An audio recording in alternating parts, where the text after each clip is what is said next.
It's the last weekend of May 2023, and I, along with a few other pilots who love flying the Owens Valley, are here for the first time this year. We are driving up an old mining road up the southern White Mountain Range.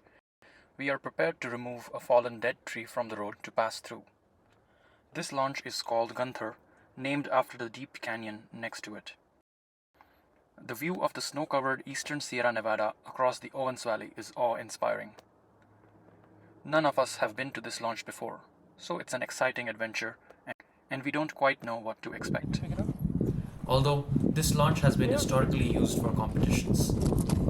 The launch looks a bit intimidating with a deep canyon on the left and shallow rolling hills out front with a long glide to a good LZ. I hit a broken climb a little way out from launch, but I quickly lose the 500 feet I gain. Because the glide out to the flats is long, I'm cautious of getting too low here.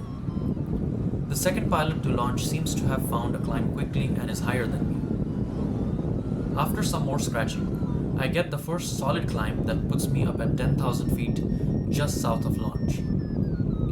These rolling hills may be barren and ugly to some, but I feel a connection with them. As I start to lose the climb, I notice a developing cloud further south across a canyon, and it seems that's where my thermal has drifted. Gliding over there, I reconnect with the climb and get over 12,000 feet soon, and I'm finally able to see the snow-covered mountaintops. The forecast showed a good convergence zone over the range, so I want to get right over the crest and take the most advantage of it. Continuing along, my drifting climb takes me over Paiute Mountain, climbing to over 13,500 feet. Finally, I am getting some strong climbs faster than 1,000 feet per minute. These big, strong thermals are part of what draws us to the Owens Valley year after year. The turbulence so far has been mild, and the thermals are strong but soft at the edges, so I don't mind staying close to terrain. Flying over Mount Barcroft, I notice a few buildings surrounded by snow.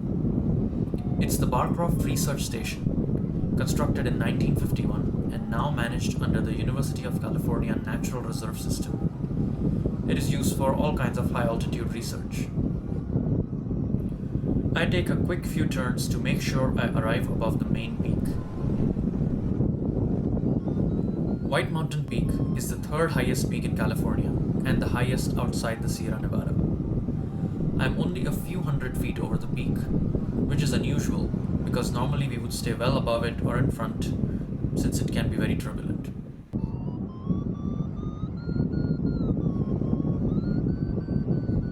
The single dirt road going all the way to White Mountain Peak is the highest elevation road in California.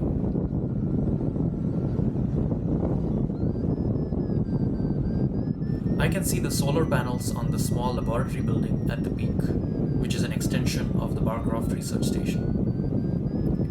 Being high over the crest lets me appreciate the views over the east side of the mountains too, looking into the Fish Lake Valley and the farming town of Dyer in Nevada. The clouds over the east have lower bases than my current altitude, which is a classic sign of converging air masses. I'm now flying by Pellessier Flats, which is a 4-mile-long plateau between Mount Hope and Mount Dubois. Maybe someday it would be cool to land here and camp overnight. I can see the north end of the White Mountain Range now. The sharp triangular peak ahead is Montgomery Peak.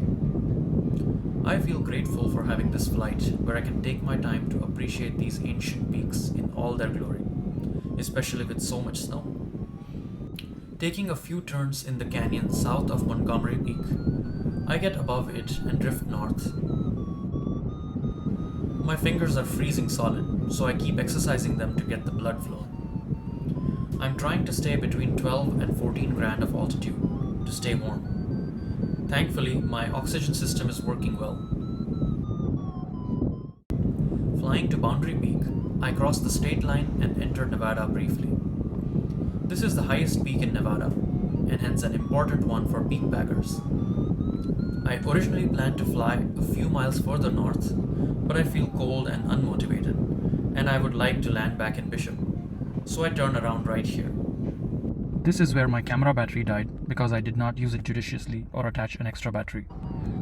So unfortunately I will have to end the video soon. Even though I was somewhat tired flying in the strong conditions, the rest of the flight went smoothly because it was buoyant in the convergence zone and I didn't need to thermal much. And I actually flew faster in the headwind because I wasn't slowing down to enjoy the views. My total distance was about 60 miles or 97 kilometers in 4 hours, and I landed just half a mile from downtown Bishop. This was an unforgettable flight. Thanks for watching.